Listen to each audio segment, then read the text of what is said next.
สบายดีมื้อนี้จะรีวิวการใช้งานของรถ X9 เนาะสำหรับลูกค้าท่านใดที่ออกรถไปแล้วหรือว่ากำลังศึกษาอยากออกรถคันหนึ่งให้กับครอบครัวหรือว่ารับใช้ในเวียกงานอ่าธุรกิจกิจการต่างๆเนาะซึ่งเหมาะสำหรับการใช้งานแบบรับส่ง VIP เนาะต่างๆเนาะเจรจาทางธุรกิจต่างๆเนาะฉะนั้นมื้อนี้เราสิเริ่มจาก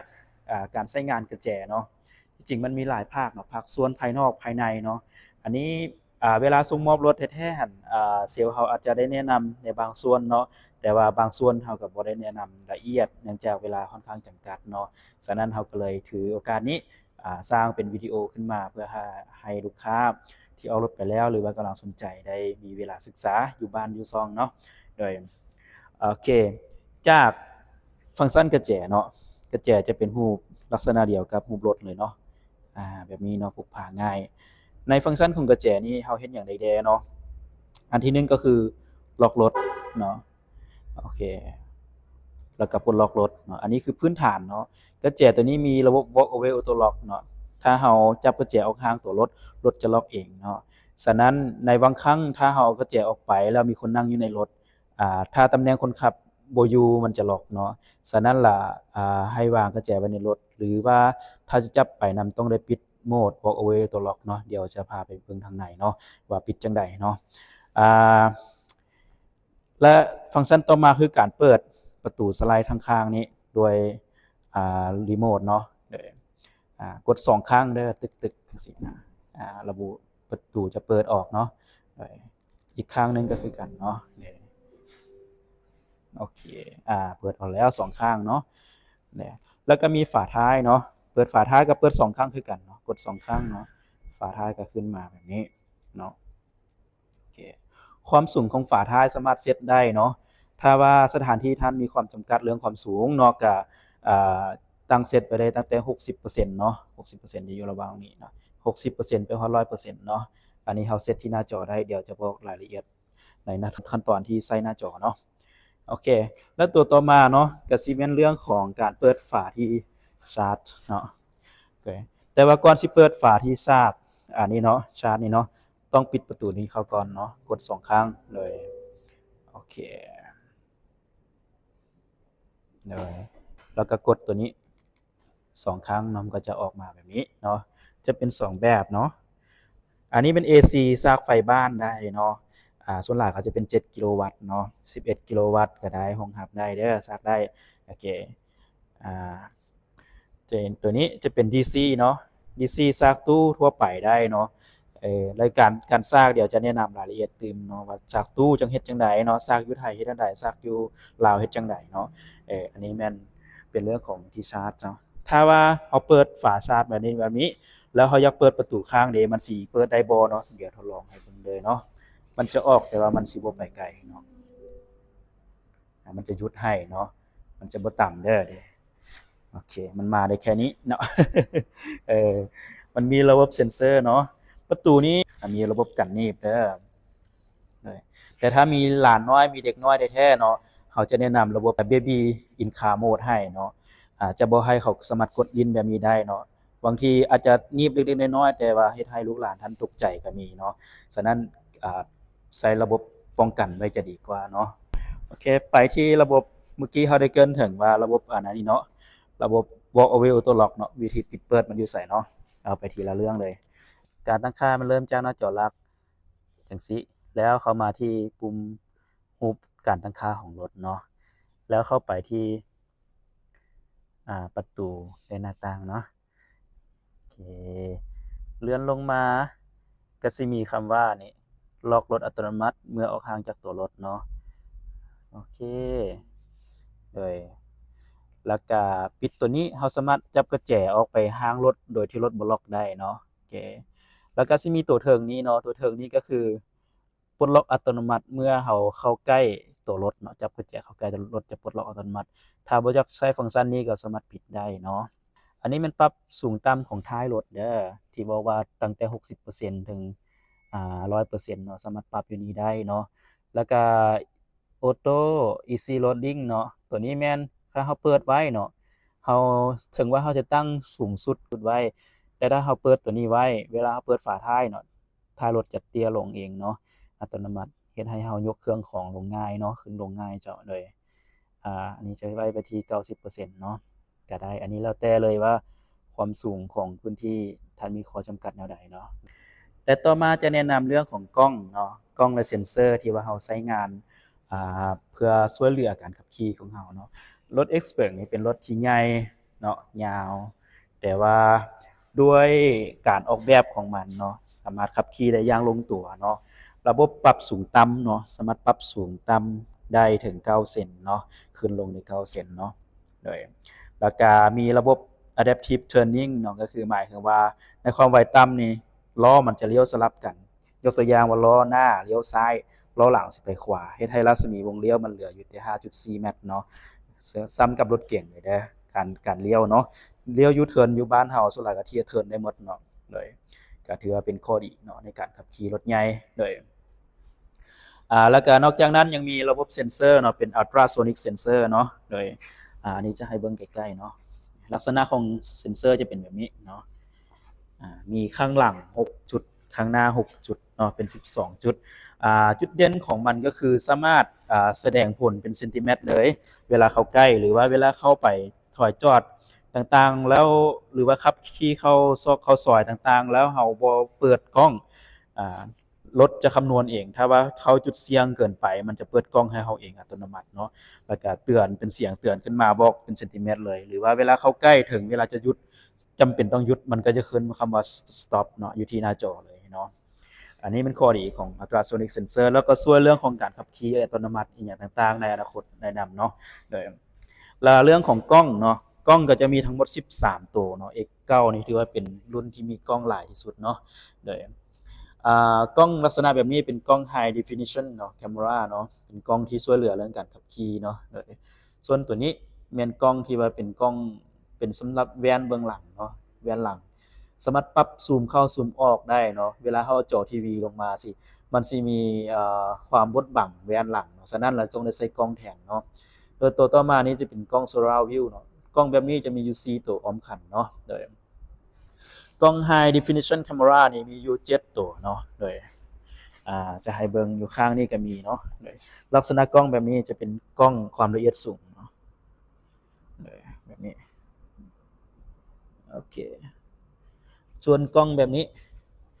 อันนี้ก็แม่นเนาะกล้องความละเอียดสูงส่วนตัวนี้เป็นกล้อง Surround View เนาะกล้อง360องศาแล้วก็มีอยู่ด้านหน้าเนาะกล้อง Surround View แล้วก็กล้องช่วยเหลือเรื่องการขับขี่เนาะ High Definition เนาะ Camera ตัวนี้2ตัวข้างหน้าเนาะเดี๋ยวครั้งนี้ก็เหมือนกันเนาะเหมือนกับครั้งนั้นเนาะมีเท่ากันเลยโอเครวมแล้วก็คือมี13ตำแหน่งเนาะอยู่ภายในรถก็เป็นกล้องอันนี้เป็นกล้องบวกอินฟราเรดเนาะที่ว่าตรวจจับอาการเมื่อล้าของผู้ขับขี่เนาะมีอาการง่วงนอนบ่หรือเผลอลิ้นโทรศัพท์บ่เบิ่งละสายตาจากการขับขี่เนาะจะมีระบบแจ้งเตือนอัตโนมัติเลยเนาะโดยโอเคก็มีอยู่13ตัวพร้อมกันเนาะโดยอันนี้เป็นแวนเบื้องหลังเนาะเวลาเอาจอทีวีลงมามันจะเปิดเป็นจอเหมือนกันเนาะตัวนี้เนาะใส่กล้องคือกันซูมเข้าซูมออกปรับสูงต่ำได้เนาะตัวนี้ตามลักษณะการนั่งของผู้ขับขี่โดยหรือว่าจะเปิดปิดแมนนวลก็ได้เนาะปุ่มจะอยู่บริเวณนี้เนาะบริเวณนี้กดเปิดปิดตัวนี้ได้วิธีการปรับเนาะให้เข้ามาที่ Vehicle เนาะแล้วเข้าไปที่ Drive แล้วก็มาหาช็อตคัทของมันเนาะMirror Streaming Review ตัวนี้ Review เนาะตัวนี้เราสามารถใช้อยู่พวงมาลัยนี้ปรับเนาะปรับซูมเข้าซูมออกได้เนาะด้านขวาคือขึ้นลงเนาะด้านซ้ายคือซูมเข้าออกเนาะลองเลือกสลับก่อนเนาะโดยเอาตำแหน่งที่พอดีกับเราเนาะอีแท้ให้อยู่ในเส้นที่พอดีเนาะเพราะอันนี้นี่มันอยู่ในโชว์รูมเนาะมันจะค่อนข้างมีข้อจำกัดหน่อยนึงว่าข้างหลังเฮาบ่สังกะว่ามันไกลๆส่ำใดเนาะโดยโอเคอันนี้เป็นความสว่างของหน้าจอเนาะเนี่ยตัวนี้ จะเอาให้ความสว่างส่ำใดเนาะถ้ามันขับขี่กลางคืนเนาะจะปรับให้มันซิงก์กับหน้าจออัตโนมัติให้มันเป็น1เลยก็ได้เนาะแบบนี้เนาะมีอยู่5 level เนาะแล้วบัดนี้เราจะมาเบิ่งด้านหลังเนาะว่าจะเปิดจังไดเนาะปุ่มอยู่ระหว่างกลางนี่กดอย่างนี้เพื่อเปิดฝาท้ายเนาะจะเห็นว่าข้างในกว้างขวางเนาะในโหมดปกติเนาะลูกค้าสามารถใส่โหมดนี้ในการขับขี่ปกตินั่งได้7คนเนาะได้7ท่านแล้วก็ยังสามารถใส่กระเป๋าเครื่องใหญ่ๆได้เนาะใส่ถุงก๊อบอิหยังได้เนาะพับเบาะลงถ้าว่าจะพับลงแต่พักเดียวเนาะแม่นกดจึกแล้วปล่อยเนาะแต่ถ้าคันเฮาอยากให้มันตีลังกากลับเนาะให้กดแช่นานๆหน่อยนึงเนาะอันนี้จะลองสาธิตวิธีกดลงแค่น้อยเดียวเนาะอันนี้รอจังหวะหน่อยนึงเพราะว่าเบาะหน้ามันกำลังเลื่อนไปเพื่อให้ได้สเปซในการพับลงเนาะอันนี้จะลองพับลงในแบบที่ว่าพับลงแต่พักเดียวเนาะในรถตู้ปกติจะพับได้แต่ระดับนี้เนาะหรือว่าอาจจะเป็นแมนนวลด้วยซ้ำแต่ว่ารถ X9 นี่คือเป็นระบบไฟฟ้าทั้งหมดเลยอันนี้คือหยุดอยู่ส่ำนี้เนาะถ้าเฮาอยากพับในลักษณะแบบนี้แม่นให้กดตึกแล้วก็ปล่อยเนาะโดยให้มันอยู่แบบนี้โดยแต่ถ้าอยู่แบบนี้เดี๋ยวอยากให้มันตีลังกากลับเฮ็ดแนวใดเนาะกดแช่อยู่นี่เนาะประมาณ3วินะโอเคเห็นมันเองแล้วก็ปล่อยเลยนะมันจะตีกลับเนาะหรืออาจจะข้ามขั้นตอนเลยก็ได้เนาะก็คือกดแช่ตั้งแต่แรกเนาะให้มันฟลิปเนาะเบาะฟลิปตั้งแต่แรกเลยก็ได้เนาะนี่อันนี้แม่นวิธีการใช้งานเนาะวิธีเอาขึ้นมาเนาะก็คือกดแช่ไว้เนาะจนเห็นเบาะมันเริ่มขยับเนาะก็ให้ปล่อยเนาะเนี่ยประมาณ3วินาทีเนาะกดดึงกลับเนาะ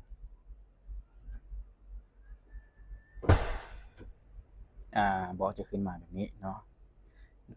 แล้วสังเกตอยู่นี่จะมีปุ่มเนาะปุ่มยกสูงต่ำเนาะถ้ารถมันต่ำอยู่แล้วเนาะให้กดปุ่มทางเทิงนี้เนาะระบบมันจะค่อยๆยกขึ้นเองแล้วก็มีตัวนี้ไฟ12โวลต์อันนี้ใช้เมื่อใดเนาะอันนี้มันใช้เมื่อเวลาที่ว่าเฮาต้องการใช้ปั๊มลมเนาะปั๊มลมฉุกเฉินจะอยู่นี่เนาะอยู่ในนี้เอาปั๊มลมฉุกเฉินนี้มันจะมีตัวต่อไฟ12โวลต์นี่เสียบเนาะจุดนี้สามารถเสียบจากนี้แล้วสามารถเติมลมทางล้อหลังได้เลย2ล้อเนาะจะเป็นล้อใดก็ได้เนาะสายมันถึงอยู่เนาะแต่ถ้าเป็นด้านหน้าเด้เนาะด้านหน้าจะเสียบอยู่บริเวณใต้คอนโซลเนาะเลยใต้คอนโซลนี้จะมีเอิ้นว่าจุดเสียบไฟ12โวลต์เพื่อว่าให้มันสามารถเติมลมทั้ง2ข้างด้านหน้าได้เนาะตัวนี้เนาะโอเคเป็น power outlet เนาะหรือว่าจะใช้อเนกประสงค์อื่นๆก็ได้เนาะโดยตัวนี้สามารถต่อไฟออกมาใส่นอกส่วนว่าถ้าจะใช้ไฟในการปรุงอาหารบ่หรือว่าแคมปิ้งต่างๆเนาะให้แนะนำใช้อะแดปเตอร์ในการต่อออกจากไฟ AC ตัวนี้แล้วเวลาปิดฝาท้ายเนาะมีแต่สังเกตอยู่สัญลักษณ์อยู่เทิงหัวเนาะมีสัญลักษณ์ตัวนี้เนาะกดอันนี้ก็ปิดได้เลยหรือจะกดอยู่ที่กระแจก็ได้เนาะและจุดต่อมาเนาะเราจะมาเบิ่งเรื่องของการใช้งานฟังก์ชันต่างๆอยู่ในแถวที่2นี้เนาะแถวที่2กับแถวที่3นี้โอเคถ้าเราอยากขึ้นไปด้านหลังเด้เราอยากนั่งด้านหลังเวลาจะขึ้นต้องกดอยู่นี่เนาะกดมาทางหน้าเพื่อให้เบาะเลื่อนมาข้างหน้าเนาะแต่อย่าตกใจเด้อถ้าเบาะมันบ่เลื่อนทันทีเพราะมันต้องยับเบาะหน้าให้น้อยนึงให้มันมีพื้นที่นะแล้วมันจึงขยับเบาะหลังได้เนาะโอเคทีนี้เราก็ขึ้นไปเลยเนาะขึ้นมาอยู่ด้านหลังเนาะด้านหลังจะมีช่องแอร์เนาะมีอยู่ทางกลางนี่เนาะแล้วก็อยู่ข้างนี้เนาะอันนี้ก็เป็นช่องแอร์คือกันแล้วก็มีทางเทิงเนาะทางเทิงเพดานนี่ก็สิมีช่องแอร์เนาะนั่งรถตู้ X9 เนาะบ่ย่องย่านเลยบ่ย่านแอร์บ่ถึงด้านหลังเนาะนั่งได้สบายอันนี้จะลองปิดเวลาปิดจะกดตัวนี้กลับคืนมาเนาะโอเคแล้ววันนี้อยู่ด้านนี้เนาะมันมีอย่างแน่เนาะมันมี USB Type C ให้เนาะสามารถชาร์จแบตลูกหลานนั่งข้างหลังสามารถชาร์จแบตด้วยตัวเองได้เนาะแล้วก็ตัวนี้สามารถปรับเอาที่ห้องคอนี่ขึ้นลงได้เนาะโอเคแล้วก็ปรับเอนลงทางหลังได้เนาะอันนี้สิบ่เอียงลงนำแต่ว่าสิถ่ายให้เบิ่งว่าเอนลงได้ส่ำใดโอ้โฮลงกายที่นั่งอีกนี่ลงได้เลยขนาดนี้เนาะได้ทั้ง2ข้างเนาะอันนี้ถ้าจะเพิ่มสเปซให้กับหลานๆเนาะลูกๆหลานๆก็สามารถเพิ่มได้เนาะเวลาขึ้นมาเนาะสิเป็นแบบนี้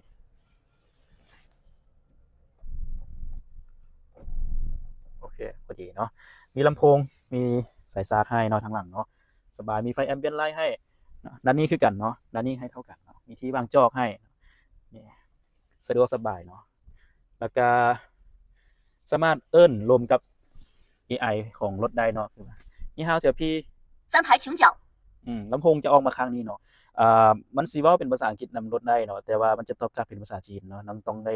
อัปเดตในเวอร์ชันต่อไปแล้วจึงสามารถเป็นอาจจะตอบกลับเป็นภาษาอังกฤษได้เนาะเวลาจะลงไปเนาะจะลงจากรถเนาะก็ง่ายๆเนาะเพียงแต่กดปุ่มนี้เนาะสัญลักษณ์ไปทางหน้าเนาะแล้วก็รอให้เบาะเลื่อนไป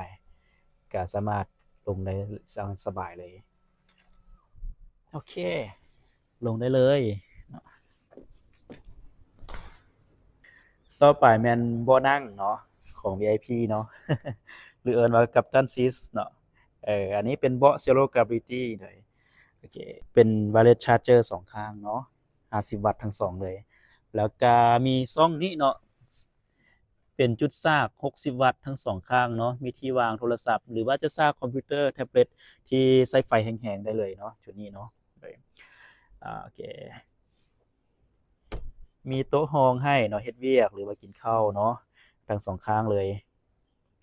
เก็บผักง่ายๆแบบนี้เลยแล้วก็มีรีโมททีวีเนาะตัวนี้เป็นรีโมทแบบทัชเด้อการใช้งานก็ง่ายๆเป็นเคอร์เซอร์เลยเวลาปิดประตูเนาะให้กดปุ่มเถิงนี้อันนี้ปิดเด้อปุ่มปิดตัวนี้ปุ่มเปิดเนาะกดปิดโอเคเวลาปิดเข้ามาเนาะจะเห็นฟังก์ชันต่างๆมันจะมีทีวีเลื่อนซันรูฟเนาะแล้วก็เอาแวนขึ้นลงเนาะตัวนี้เนาะลองกดเบิ่งเนาะโอเคม่านปิดเข้าแล้วนี่โอเคถ้ากดทีวีเด้เนาะปึ๊บจอทีวีมาแล้วเนาะโอเคน่ารักมันสิเป็นเมนูหนังต่างๆเนาะแต่ว่าเราสิบ่เบิ่งตัวนี้ก็ได้เนาะเพียงแต่ต่อ Wi-Fi ใส่แล้วเราก็เข้ามาเลยเข้ามาเบราว์เซอร์ของเราโอเคอันนี้เป็นหน้าต่างของ YouTube เด้อหรือจะใช้งานจากรีโมทก็ได้เนาะนี่หน้าตารีโมทจะเป็นแบบนี้เนาะนี่เป็นเคอร์เซอร์แบบนี้เลยนี่เป็นจอใหญ่ก็กดอันนี้แล้วก็กดจอใหญ่ออกมาเนาะโอเคเต็มจอเลยบัดนี้เอาเสียงขึ้นลงก็กดอยู่นี่ได้เลยอืมสบายเนาะนั่งนอนอยู่สามารถคอนโทรลได้เลยแล้วจุดต่อมาแม่นการเปิดแอร์เนาะเปิดแอร์ด้านหลังแม่นกดอยู่นี่เนาะโดยจะติ๊กเป็นออโตก็ได้เนาะให้มันปรับพัดลมเองอัตโนมัติเลยแอร์แยกซ้ายขวาได้เนาะว่าจะเอาอุ่นเอาเย็นส่ำใดเนาะอ่าโฟลว์ของแอร์เนาะจะให้ลงพื้นนำบ่ก็เลือกได้อยู่ในจอตัวนี้เนาะโดยทัชแพดตัวนี้แล้วก็ตัวนี้เป็นเปิดปิดตู้เย็นเนาะถ้ากดตัวนี้จะเป็นเย็นสุดเนาะหรือจะกดให้เป็นไออุ่นขึ้นมาเนาะโดยเพิ่มฮอด50องศาได้เนาะหรือว่าเย็นต่ำสุดได้ฮอด0องศาเนาะเวลาเปิดออกมาเนาะจะเปิดแบบนี้โอเคเนาะอันนี้คือตู้เย็นที่ขนาดกว้างหลายเนาะโดยสำหรับตู้เย็นในรถถือว่ากว้างสมควรโดยสามารถใส่น้ำใส่อาหารเครื่องดื่มได้เนาะแล้วจุดต่อมาแม่นปุ่มต่างๆที่เชื่องอยู่ในนี้เนาะอันนี้จะเป็นที่วางจอกเนาะโอเคแล้วก็มีฟังก์ชันอำนวยความสะดวกเพิ่มเข้ามาเนาะอยู่ในนี้จะมีเรื่องของตัวนี้แม่นบ่นวดเนาะตัวนี้แม่นบ่อุ่นเนาะทั้งนวดแล้วก็อุ่นหรือว่าจะปรับเป็นบ่เย็นเนาะก็ได้เนาะเวลาเปิดบ่เย็นบ่อุ่นจะปิดเองอัตโนมัตินะแล้วก็ตัวนี้เป็น Zero Gravity เนาะกดปุ่มนี้ปึ๊บ Zero Gravity จะทำงานเนาะเพราะข้างหน้าจะเลื่อนไปก่อน The second row seats are entering zero gravity mode.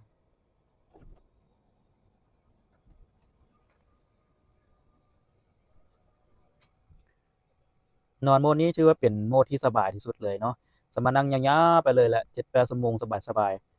ๆสามารถนั่งยาวได้เลยโอเคเวลาจะกลับมาก็กดปุ่มนี้เนาะครั้งนี้แล้วมันก็จะมากลับมาอยู่ที่เดิมของมันเนาะโดยโหมดการนวดนี่สามารถปรับความแรงความคว้าได้3ระดับเนาะแล้วก็ปรับโหมดการนวดได้ทั้งหมด6โหมดเนาะอันนี้จะปรับแบบ Physical เนาะปุ่ม Physical แต่ถ้าจะปรับแบบเห็นภาพเลยเนาะให้ปรับที่หน้าจอตัวนั้นก็ได้เนาะหรือว่าจะปรับอยู่นี่อก็มีเนาะโดยอันนี้ก็สามารถปรับได้คือกันเนาะ ปรับโหมดท่านั่งต่างๆเนาะแต่ว่ามันก็สิบ่ละเอียดเท่ากับอยู่ในหน้าจอตัวนั้นเนาะและในนี้จะมีโหมดในการปรับเบาะให้นูนลงมาเนาะอ่าอันนี้แม่นปรับขึ้นสูงลงเนาะขึ้นลงเนาะหมายความว่าตัวนี้ให้สูงขึ้นแบบนี้ตัวจุดที่มันนูนๆนี้เนาะให้สูงขึ้นหรือว่าลงมาแบบนี้เนาะสำหรับขวาซ้ายเนาะปรับเพื่อว่าให้มันเข้าออกแบบนี้เนาะอ่าโดยอันนี้มันปรับท่านั่งของแต่ละคนเนาะให้มันเข้ากับสรีระร่างกายโดยอันนี้มันตัวนี้โดย และอยู่ในนี้เนาะก็สิมีการปรับโหมดอีกเพิ่มอีกเนาะถือว่าปรับหลากหลายอีหลีเนาะจนบางครั้งก็เกือบบ่จื้อว่าปุ่มใดเป็นปุ่มใดเนาะเริ่มจากอันแรกเลยอันนี้เนาะอันนี้มันปรับ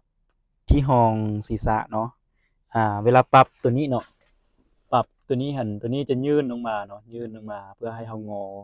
หัวขึ้นมาง่ายเนาะเวลาเบิ่งหนังเบิ่งคอนเทนต์ต่างๆบ่เนาะอันนี้แม่นสำหรับตัวนี้เนาะโอเคแล้วตัวต่อมาเนาะแม่นตัวนี้ อันนี้ปรับความเนื่องของเบาะเนาะเนื่องเข้าเนื่องออกแบบนี้หน่อยตัวต่อมาตัวยาวนี้เนาะแม่นนั่นปรับเลื่อนเบาะเนาะไปหน้าถอยหลังหน่อยแล้วก็ตัวต่อมาแม่นตัวนี้ อันนี้กดแบบลักษณะกดขึ้นกับกดลงเด้ออันนี้จะเป็นที่ห้องขาเราขึ้นลงแบบนี้เนาะมันจะยกขึ้นแล้วก็แล้วกดลงจะกดลงแบบนี้เนาะอันนี้แม่นฟังก์ชันการใช้เบาะเนาะถือว่าสะดวกสบาย และอีกจุดหนึ่งเนาะที่เป็นจุดสำคัญเนาะในการคอนโทรลรถคันนี้เนาะก็คือคอนโทรลจากหน้าจอตัวนี้ได้หมดทุกอย่างเลยเนาะโอเคยกตัวอย่างเรื่องการคอนโทรลเนาะนี่จะเป็นเรื่องของประตูหน้าต่างเนาะ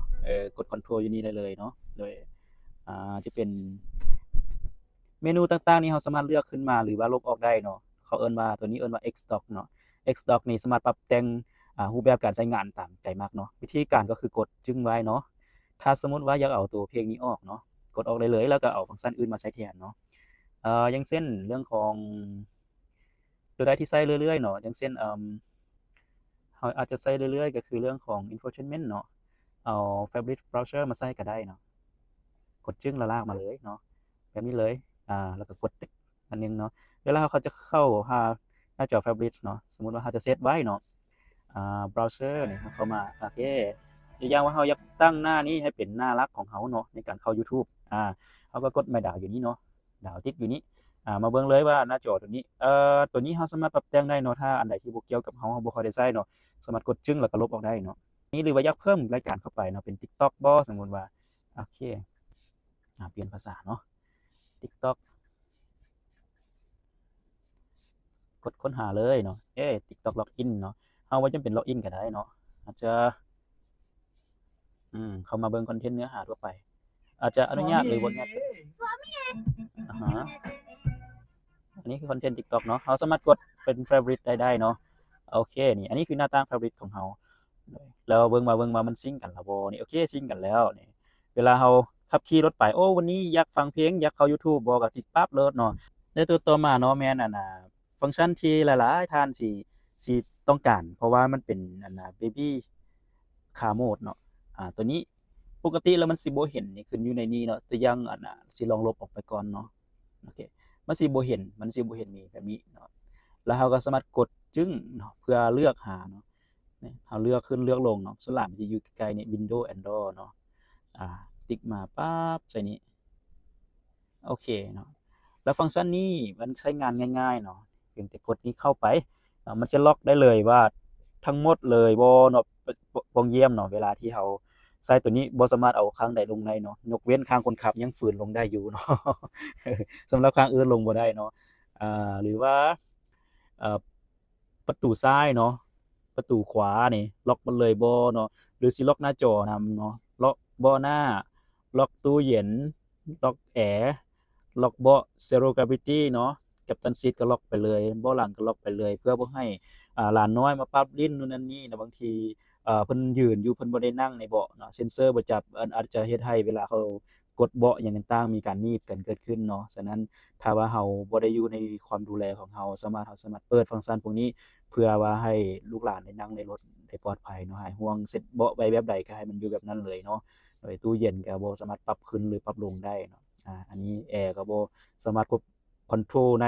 ในตำแหน่งอื่นได้ว่าอยากให้มันเป็นฮีตเตอร์หรือว่าเป็นแอร์เย็นเจี๊ยบเกินไปบ่เนาะเพื่อประหยัดพลังงานเนาะเราสามารถเซตไว้เองได้หลังจากที่เราใช้ฟังก์ชันนี้แล้วเนาะ Baby in car mode เนาะตัวนี้นี่แล้วนี่ทางหลังสิเลื่อนบ่ได้เลยเนาะฉะนั้นเวลาที่เราจะเลื่อนให้เนาะแม่นเรามาเลื่อนอยู่ที่ Sys ตัวนี้เนาะตัวอย่างว่าอยากเลื่อนบ่ตัวนี้เนาะเราก็ไปที่ดู adjustment เนาะตัวนี้นะมาเลื่อนตัวนี้ให้เนาะคือต่อให้ใช้ Baby mode เนาะคันเราเป็นคนอยู่ข้างหน้าเนาะเรายังสามารถเลื่อนเบาะต่างๆให้กับผู้ด้านหลังได้เนาะควบคุมหน้าจอข้างหลังนี่ก็ได้เนาะเปิดปิดหน้าจอด้านหลังเนาะจอทีวีนี่ก็ได้เนาะเริ่มปิดแล้วเนาะแต่ว่าจะบ่ให้เด็กน้อยเปิดปิดเองเนาะก็ได้โดยซ้และอีกตัวนึงเนาะที่เป็นทริคเล็กๆน้อยๆเนาะสำหรับปุ่มอเนกประสงค์ตัวนี้เนาะปุ่มไม้ดาวตัวนี้เราสามารถกดแทรกเพื่อเบิ่งฟังก์ชันมันได้ว่ามันเฮ็ดหยังได้แด่เนาะโดยค่าเริ่มต้นจากโรงงานมันสิเป็นเปิดและปิดทรั้งฝาท้ายเนาะแต่ว่าส่วนหลายแล้วในการขับขี่เนาะจากประสบการณ์ของหลายๆท่านแล้วก็เห็นว่ามักมาใช้ตัวนี้เนาะ turn off เป็น turn on camera เนาะเป็นกล้อง360องศาเนาะหรือว่าสิเป็นตั้งให้เปิดปิดหน้าบ่อนซากบ่หรือประตูสไลด์ข้างซ้ายข้างขวาเนาะเปิดปิดระบบ intelligent parking บ่เนาะหรือว่าเป็น multimedia source ก็ได้หมดเนาะอันนี้สามารถตั้งได้หมดเนาะแต่ว่าตัวนี้จะเป็นประโยชน์หลายเพื่อเวลาเราขับขี่ไปแล้วเราบ่อยากนี่เราอยากเบิ่งแบบนี้เนาะอยากเบิ่งกล้อง360องศาแบบนี้นะปรับมุมการมุมมองต่างๆจังซี่ได้เนาะโอเคถ้าเราบ่อยากกดอยู่นี่หั่นเพราะว่าเราถนัดอยู่ที่พวงมาลัยหลายกว่าเนาะเราสิกดอยู่นี่ก็ได้หรือเราสิกดอยู่นี่ก็ได้ก็แฮงง่ายเนาะอันนี้แม่นเป็นปุ่มอเนกประสงค์อีกปุ่มนึงเนาะแล้วก็เรื่องของการปรับพัดลมแอร์เด้เนาะถ้าว่าเราบ่อยากกดอยู่ที่หน้าจอเด้มีบ่อนอื่นบ่ที่กดได้เนาะก็สามารถกดอยู่นี่ได้เนาะนี่กดอยู่ที่พวงมาลัยได้เลยเนาะความแรงของพัดลมเนาะเอาขึ้นลงได้เนาะแล้วอันนี้มันเรื่องของมีเดียเนาะรถไปมาก็กดอยู่นี่ได้โอเคแล้วก็อีกโหมดนึงเนาะที่แนะนำไว้เพื่อว่าเป็นสิ่งสำคัญในการขับขี่เนาะในรถ X9 เนาะมันจะมีเอิ้นว่า Intelligent Image เนาะตัวนี้เนาะมีการบันทึกข้อมูลเนาะฉะนั้นแล้วเราตั้งเนาะวิวต่างๆในการ record ให้สามารถ record วงกว้างๆได้เนาะแต่ถ้าเราตั้งตัวนี้ไว้มันก็สิกินแมมหน่อยนึงเนาะแต่ก็บ่เป็นหยังเนาะเราสามารถเช็กตลอดได้เนาะแล้วก็วิวตัวนี้เนาะ driving recorder เนาะคือเอาขับขี่เวลาขับขี่ไปให้มันอัดวิดีโอไปพร้อมเนาะมันสิรู้เลยว่าขณะนั้นเราเร่งหรือเราเบรกเนาะเราเฮ็ดหยังอยู่กับรถตัวนี้เนาะมันสิมี record รายละเอียดหมดเนาะมันสิละเอียดกว่ากล้องวงจรทั่วไปเนาะเร่งความไวที่เท่าใดแล้วจังหวะนี้มันได้เบรกบ่เนาะสมมุติว่าอย่างต่างๆเนาะเราสามารถเบิ่งย้อนหลังได้เนาะแล้วก็ Sentry Mode เนาะหรือว่า AI Bodyguard เนาะตัวนี้สามารถเปิดไว้ได้เนาะในขณะที่เราเปิดไว้เนาะอ่าเวลาเราออกจากรถล็อกประตูไว้แล้วมีสิ่งเข้ามาแบบแปลกปนเนาะอย่างเช่นมาเยี่ยมมายองมาใกล้รถเราเนาะเยี่ยมๆย่องๆหรือว่าอิงบ่หรือว่าเฮ็ดหยังต่างๆใส่รถเรามันจะ record ไปหมดเลยเนาะจะเห็นหน้าเห็นหยังหมดเลยเนาะ แต่ว่าจะบ่ได้อัดเสียงเด้อเสียงจะบ่มีเห็นแต่ภาพเลยตัวนี้นี่ด้วยที่มันจะใช้พลังงานหน่อยนึงฉะนั้นล่ะเวลาที่เราจอดรถอยู่บ้านเราบ่อยากใช้ตัวนี้เนาะมันสิปิดให้เองอัตโนมัติทุกครั้งที่เราปิดเครื่องถ้าเราบ่ตั้งไว้เนาะหลังจากสตาร์ตเครื่องแล้วมันสิเป็นแบบนี้แต่ถ้าคันเราอยากลงรถแล้วเราอยากเปิดตัวนี้ไว้เปิดไว้แล้วค่อยลงไปเนาะความเซนซิทิฟของโหมดนี้ว่าจะให้เซนซิทิฟหลายน้อยส่ำใดเราสามารถตั้งได้เนาะย่างมาใกล้ซื่อๆก็รีคอร์ดเลยก็ได้เนาะระหว่างที่มันรีคอร์ดเนาะมันจะมีไฟโชว์ขึ้นมาอยู่ในทางหน้ารถแล้วก็หลังรถเนาะแล้วทางหน้าจอนี่ก็จะขึ้นแดงนี่แหละ เตือนเลยแหละเนาะแต่ว่ารถยังล็อกอยู่คือเก่าเด้อเตือนเลยว่าเจ้าเข้าใกล้ค่อยเกินไปแล้วเนาะค่อยเปิดระบบป้องกันไว้แล้วเนาะบันทึกเจ้าไว้แล้วหั้นน่ะประมาณนี้เลยแล้วก็ตัวต่อมาเนาะสิเป็นเรื่องของการเช็กข้อมูลรถเนาะเช็กข้อมูลรถอันนี้สามารถเช็กรายละเอียดได้เนาะเวลามีอัปเดตใหม่ๆเนาะลูกค้ามีแต่มา General นี้เนาะแล้วมาเช็กเบิ่งเวอร์ชันของรถเนาะคือตัวนี้ก็จะเป็น 5.5.0 เนาะถ้ามันมีเวอร์ชันใหม่กว่านี้ก็สามารถอัปเดตได้เลยหรือว่าเวลาศูนย์แจ้งไปว่ามีอัปเดตใหม่เด้อเข้ามาที่ System Update เนาะมันจะเป็น last version แล้วเนาะโอเคติ๊กออโต้ไว้เลยเนาะออโต้อัปเดตไว้เลยเนาะอันนี้เป็นการอัปเดต OTA เนาะหรือว่า XOS เจ้าโอเคบัดนี้มาถึงการปรับแต่งหน้าต่างเนาะในเวลาขับขี่เนาะบางทีจอใหญ่ก็จริงแต่ถ้าเราบ่แบ่งส่วนมันก็สิใช้ได้งานน้อยๆเนาะฉะนั้นเราแบ่งส่วนต่างๆออกมาให้แบบว่าโอเคใช้ได้เต็มที่เนาะในโซนนี้เนาะสามารถปรับใหญ่น้อยได้เนาะ ปรับให้เต็มจอเลยก็ได้เนาะโอเคอยากเบิ่งReal VDR มันก็เบิ่งแบบเต็มจอได้เลยเนาะอันนี้เวลาขับขี่ไปมันจะขึ้นมาเป็นsimulator เนาะภาพจำลองการขับขี่เลยเนาะหรือว่าอยากให้เป็นจอน้อยๆนึงซื่อๆก็ได้เนาะโอเคแล้วอยากให้มันแสดงผลอิหยังก็สามารถเลือกได้เนาะอยู่ในนี้เนาะเป็นเบราว์เซอร์บ่เนาะอีกครั้งหนึงเป็นเบราว์เซอร์สมมุติว่าเบิ่งหนังฟังเพลงเนาะแต่ว่าต้องได้ activate ก่อนเนาะจึงสามารถเบิ่งได้เนาะโอเคสามารถเบิ่งคอนเทนต์ไปนำเนาะแล้วก็เบิ่ง simulator ไปนำเนาะภาพจำลองอิหยังต่างๆไปนำได้สำหรับฟังก์ชันต่อมาเนาะแม่นเรื่องของการซากเนาะการซากนี่แม่นเป็นสิ่งที่จำเป็นเนาะนอกจากการซากไฟบ้านแล้วเนาะก็สิมีเรื่องของการซากไฟสาธารณะเนาะตามตู้ต่างๆเนาะฉะนั้นสิ่งที่ขาดบ่ได้อยู่บ้านเฮาเด้อสิมีแอปของ Loga เนาะ Loga EV ตัวนี้เนาะโดยอันนี้แม่นแอปตัวที่1เนาะส่วนตัวที่2แม่นของ Blue Dot เนาะโดยโหลดไว้ทั้ง2เนาะแนะนำว่าโหลดไว้ทั้ง2จะดีเนาะเพราะว่าถ้าว่าไปเฮ็ดได้เคสหนึงบ่มีตู้หนึงก็ยังมีตู้หนึงเนาะเฮาบ่ต้องปิดกั้นเนาะว่าเฮาสิใช้ได้ตัวเดียว เราสามารถใช้2อันได้เนาะเพื่อให้เฮาได้มีสิทธิ์เลือกเนาะโดยการใช้งานก็ง่ายๆเนาะตัวอย่างคือตัวนี้โอเคเข้ามาเฮาสิเห็นว่าตู้เฮามีอยู่ไสแหน่เนาะตู้ซากเนาะของแต่ละค่ายมีอยู่ไสแหน่เนาะคือจังบางตู้นี่ก็สิเป็นตู้ของตัวอย่างเช็กตัวนี้เนาะเบิ่งตัวนี้โอเคตู้นี้มีความแรงอยู่สูงสุด120กิโลวัตต์เนาะโอเคมีคนซากอยู่1ตู้เนาะยังว่างอยู่3ตู้เฮาสามารถไปเบิ่งได้เนาะอานี่กดเบิ่งได้เลยเนาะโอเคนะค่าธรรมเนียมหยังเท่าใดต้นจักพันกีบต่อการซากเท่าใดเนาะก็มีอยู่ในนี้เนาะคำนวณให้เรียบร้อยเนาะโดยถ้าอยากรู้ว่าโลเคชันตัวนี้อยู่ไสเนาะติ๊กคำว่านี้แล้วก็ใส่ Google Maps เนาะลิงก์ไปเลยเนาะโอเคอยู่นี่ไปนี่ขึ้นมานี่ปึ๊ดเดียวเนาะ4นาทีฮอดอันนี้แม่นวิธีการใช้งานอยากรู้ว่าตู้อยู่ไสเนาะถ้าเฮาถนัดเบิ่งอยู่ในตู้นี้ก็โอเคเนาะอยู่ในแอปนี้เนาะแต่ถ้าบ่ถนัดก็สามารถลิงก์ไปที่โกโก้ที่เฮาถนัดเนาะสิลองซ้อเบิ่งเนาะตู้240อีกตู้หนึงอยู่นี่เอาตู้แรงๆเลยตู้รถ X9 เฮานี่สามารถใช้แรงสูงสุดได้เนาะ300ปลายกิโลวัตต์พุ่นเนาะแสดงว่าถ้าเป็นตู้แรงๆเขาก็สามารถสร้างได้คือกันเนาะแหน่อยู่นี่เขาจะมีตู้อยู่อิมซุกเนาะตัวนี้ตู้นี้แม่น240กิโลวัตต์เนาะไปลองสร้างเบิ่งกันได้เนาะแรงๆไปเลยแล้วเดี๋ยวนี้มีหลายบ่อนเด้อลองซ้อเบิ่งเนาะอยู่บ้านเฮามีหลายบ่อนแล้วตู้240เนาะโอเคหรือว่าอยู่ต่างแขวงมีบ่เนาะสามารถซูมออกไกลๆเนาะแหน่อยู่นี่อยู่พลโฮงวังเวียงสารคามสัญญบุรีหลวงพระบางเสียงขวางอ่า บริคำไซปากซันไสมีหลายเนาะภาคใต้พี่ก็มีท่าแขกสวรรณเขตปากเสมีครบเนาะโอ้นี่มี2จุดแล้วเด้นี่นะโอเคเพิ่มหลายแล้ว ตัวนี้ก็มีคือกันเนาะเข้ามาที่สถานีนี่ก็คล้ายๆกันเนาะซูมเข้าก่อนเนาะอะฮะเด้มาแล้วเนาะอันนี้ก็มีคือกันเนาะสมมุติว่าอยากไปไสนี่สมมุติอยู่นี้หลุมนาโศกนี่มีบ่ตู้พร้อมใช้งานเบิ่งรายละเอียดเนาะติ๊กเข้าไปโอเคตู้100ซาวด์สามารถนำใช้ได้เนาะสามารถไปได้เนาะวิธีการเติมก็ง่ายๆเนาะโอเคสมัครอิหยังต่างๆไปตามแล้วก็เข้าไปบ่อนเติมเงินนี่เนาะอันนี้ก็คือกันอันนี้มันอยู่ประเทศลาวเฮาเนาะมีแอปแบบนี้แต่ถ้าลูกค้าอยากไปไทยเนาะอยากไปไทยจะมีแอปอีกตัวหนึ่งเนาะโอเคตัวนี้อันนี้คือหน้าตาของแอปอยู่ประเทศไทยเนาะสามารถ